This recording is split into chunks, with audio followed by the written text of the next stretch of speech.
আমাদের সামনে একটা গাড়ি, মামা এই গাড়ি এটি কি গাড়ি গো? ভ্যান গাড়ি। এই যে ফাউ ফাউ আমার টিকিট কাটা লিলি পুরাটাই আমার লস খাওয়া দিছে মুতো। বৃষ্টি আমাদের দাবাই রাখতে পারবে না, দেখার মতন কিছু নাই, খালি দু একটা যে পুরাতন বাড়ি। আমরা এখন সেই জায়গায় যাচ্ছি যেখানে সবাই আর কি কাপড়েরা গিয়ে ডলাডলি করে। শুনো, এক কথায় বলা যায় ডলাডলি হাউস। হ্যালো এভরিওয়ান, আসসালামু আলাইকুম। আজকে হুট করে প্ল্যান করলাম যে আপনারা সবাই নাটো যাবো, যার কারণে সোজা চলে আসলাম রাহুলের বাসায়। আসার পর দেখলাম যে রাহুল গাড়ি ধুইতেছে, মানে এখনো ঠিকঠাকভাবে গাড়ি ধোয়া হয় না। দেন গাড়ি মারি ধুয়ে আমরা সোজা চলে আসি রাস্তার পাশে। আসার পরে দেখি যে আমাদের তৈজদ্দি কাকা ভাজা বেচতেছিল। আজকে আবারও যাচ্ছি নাটোরে, মানে ভিডিও বানাবো, আর রাহুল যাচ্ছে কাজে। তো এই যে কাকার গাড়ি, হ্যাঁ, তো এই যে শেফালি তো সিঙ্গারা খাওয়াচ্ছে, এই যে হেভি টেস্টি কাকার কাছ, মানে কাকার কাছের সিঙ্গারা, যার কারণে জোর করে ধরে থামাইছি। মামা মজা না? ঘটনা হচ্ছে তুমি কি করতে যাচ্ছ নাটোরে? মিয়া পটাতে নাকি? আমার ভিডিও বানাতে না মিয়া পটাতে নাকি? আমার বউ আছে। তো যাই হোক, মামার বউ আছেন। আগে খুব খিদে লাগছে ভাই, বিশ্বাস কর, না খাই বেড়াইছি তো, তাই নাস্তা করে দিচ্ছি।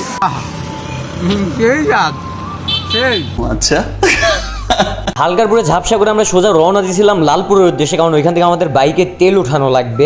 আজকে আমরা আলতো করে ধরা খেয়ে গেছি, কারণ হচ্ছে আমরা তেল তুলেছি 300 টাকার, এখন আমাদের কাছে টাকা নেই,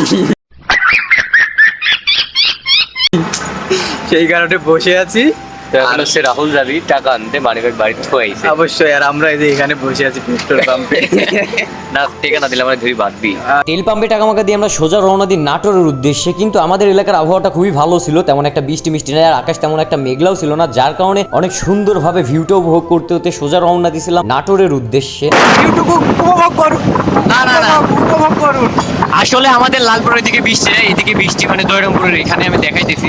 এই যে বৃষ্টি পড়া শুরু হয়ে গেছে, কিন্তু বৃষ্টির ভিতরে এগুলো কি রে বাবা? যাই হোক, বৃষ্টি পড়া শুরু হয়ে গেছে, কি আরে বলুন কি শুরু হয়ে গেছে। আমি বিশ্বাস করি না। তখন ভিজতে ভিজতে আসলাম, কিন্তু এদিকে কোনো বৃষ্টি নেই, কিন্তু আকাশের অবস্থা আমি দেখাচ্ছি, যেহেতু গাড়ির উপরে প্রবলেম হচ্ছে তারপরেও দেখাচ্ছি। এই আকাশ মানে পুরাটাই মেঘ, মেঘে ছায়া গেছে, আল্লাহ বাকি তাহলে বাড়িতে আসতে পারবো কিনা। তো রাস্তার ভিতরে সেই আকারে বৃষ্টি ধরেছে, এই যে অবস্থা। বৃষ্টি ধরেছে মানে মারাত্মক ভাবে ভিজে গেছি আমরা। গাইস, আপনাদের বাড়ির ঠিকানা বলুন, আমরা আসতেছি। আই এম খাই। আরে বারবার আমার ভুলতে দে।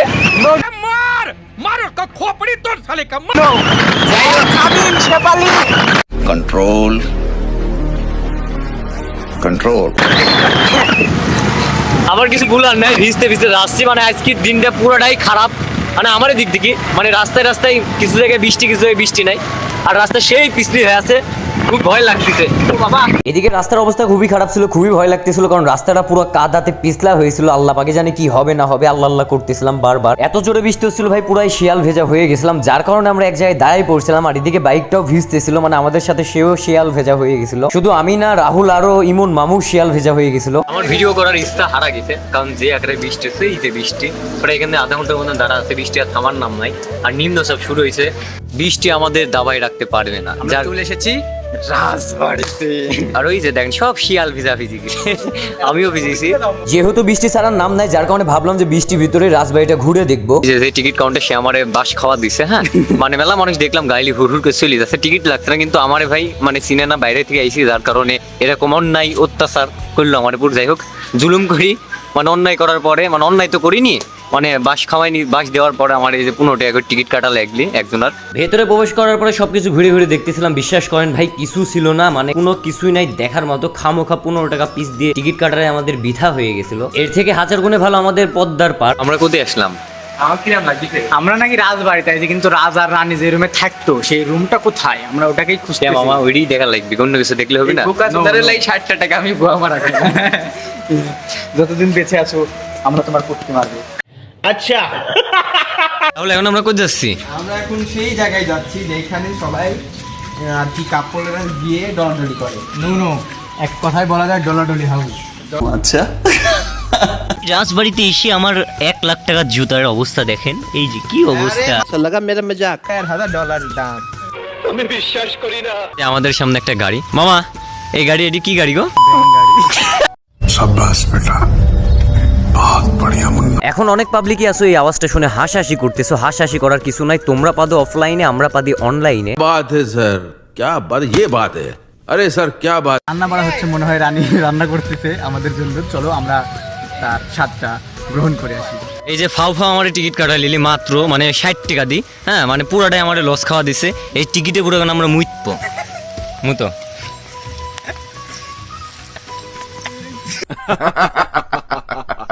অনেকেই খারাপ খারাপ কমেন্ট করবেন ভাই, খারাপের কমেন্ট করার কিছু নাই। মানে আমাদের বুকা পায়া 60 টাকা দিয়ে টিকিট কাটাইলো, আবার গাড়ি ভাড়া মানে সরি গাড়ি গ্যারেজের জন্য আবার 35 টাকা নিল। এই দেখার মতন কিছু নাই, খালি দু একটা যে পুরাতন বাড়ি আর সামনে খালি বাগান।